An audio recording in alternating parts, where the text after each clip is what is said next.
The intertidal zone is the area of the ocean where land meets water. These zones consist of sandy beaches and mudflats that can extend for hundreds of feet, and organisms that must survive the changes between high and low tides. The flora and fauna that exist here have adaptations to live when exposed to air at low tide, and to be submerged in seawater at high tide, along with adaptations to withstand drastically changing salinity. The Playa Escondida intertidal zone in Coajiniquil consisted of rocky shores teeming with tide pools full of organisms. We specifically observed 2 tide pools during low tide. The first tide pool was 24.5 meters from the ocean, had a salinity of 24%, and a temperature of 31.5 degrees Celsius. Here we found a variety of organisms. The most visibly abundant organisms were these tiny black mussels. This video shows how their population covers the rocky shore. We also saw hundreds of barnacles, which are natural competitors of mussels. Alongside these species, we also saw anemones, which tend to shrink their tentacles when touched. This is a defense mechanism to protect their internal organs from potential predators. Next, we saw spiky black sea urchins. The spines on these urchins are strong, but not venomous to humans. Over time, the urchins bore holes in the rocky shores. These holes eventually become their habitats. We were only able to see the urchins during low tide, however, because they cannot survive long out of water. Sea slugs and snails were also everywhere. These organisms closely resemble their terrestrial counterparts, but breathe through gills and require underwater submersion to survive. One of our interactions contains limpets and algae. Limpets, a type of gastropod, survive off coralline crust algae, known as Claustrophorum. Limpets slowly move around on a muscular foot, like a snail, scraping algae and young seaweed off the surface of rocks using a rough sort of tongue called a radula. The relationship between limpets and algae is mutualistic, as limpets get a constant source of food, and the algae benefit from its surface being clean. Without the constant cleaning from limpets, algae would suffocate and different types of bacteria would take its place.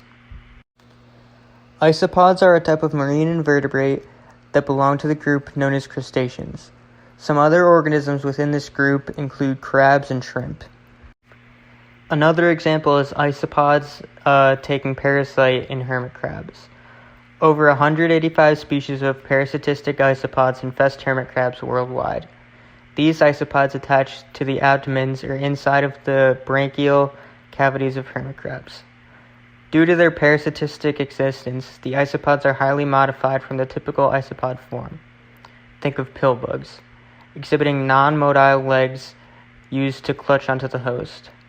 While living attached to the hermit crabs, the isopods feed on hemolyth and are known to castrate hosts due to the resulting energy burden. The crabs gain nothing from the isopods living within their shells, while the isopods gain safety, food, and a place to hide their offspring. Speaking of hermit crabs, we actually found this species on both sample tide pools. Hermit crabs are known for their use of shells, which has been shown to affect predator avoidance, reproduction, and general development. Hermit crabs have soft, exposed abdomens. This leaves them vulnerable to predators, and to make up for this, they search for abandoned shells, usually old sea snail shells. When they find one that fits, they tuck themselves inside it for protection, and they carry it with them wherever they go. In this video, you can see the hermit crab using this adaptation to hide itself from us humans, which it perceives as a threat. Hermit crabs are also known to camouflage their shells by adding extra sea anemones on their shells. Since sea anemones are poisonous, other creatures will be more likely to avoid them. Another type of crab we saw is the bubbler crab, which can be seen scurrying along many coastlines of Costa Rica. They leave trails of tiny balls of sand and dig holes in the sand for safety. The crabs retreat into their small burrows in the sand during high tide, and they emerge every low tide to feed. During their feeding period, they sift through sand, filtering out all of the micronutrients that the high tide has brought in and dumped on the beach since their last feeding session.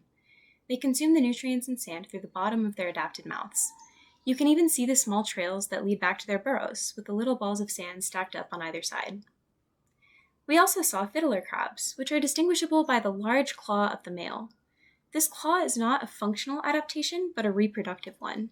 Although these huge claws are not useful to the crabs in day-to-day life, males will show off the size of their claws in competing attempts to attract their mates. The second tide pool was closer to the ocean, with a distance of 3.6 meters.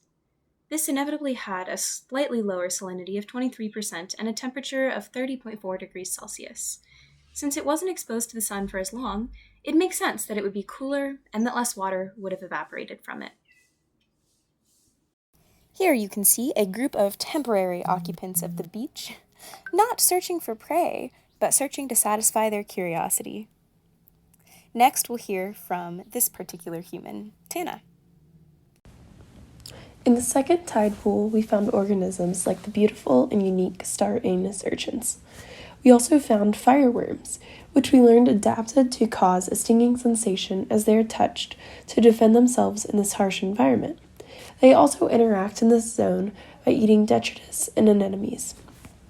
There were also a few sea cucumbers here. As we saw firsthand, after picking up or bothering sea cucumbers, they will squirt water from their rear hole, and it may even eject its innards. The organs they can lose through this process are regenerated within a few days by cells in the interior of the sea cucumber. This is a defense mechanism that sea cucumbers adapted to use to protect themselves from predators. One of the most abundant species in this pool was brittle stars. Brittle stars have very important interactions and adaptations in the intertidal zone. They are small invertebrates able to locate and consume the smallest scrap of food or dead animal in their vicinity. They are incredibly flexible and deformable, thus having access to the deeper cracks to gather and consume the smallest organic matter before it rots. Being omnivores, a brittle star diet is composed of decaying plant matter, plankton, krill, and small fish. This is a form of commensalism, as the brittle stars benefit from the already dead matter and nothing else is harmed.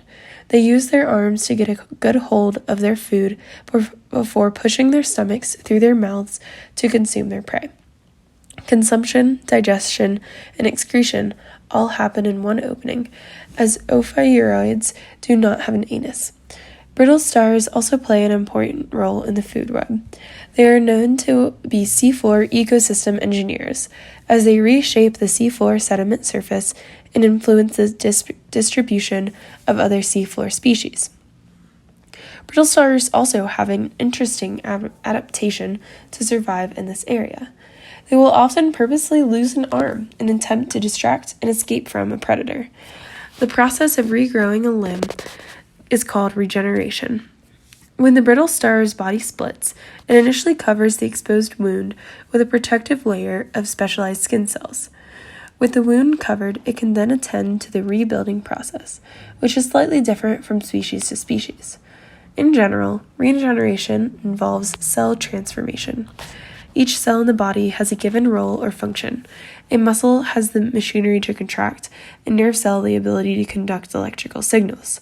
When the brittle star is in the process of regeneration, these specialized cells lose their unique characteristics. Most of this dead differentiation occurs close to the wound, but some cells throughout the body also go through the process. They then migrate towards the growing part of the body. The unspecialized cells then reprogram themselves and build out the missing part of the body.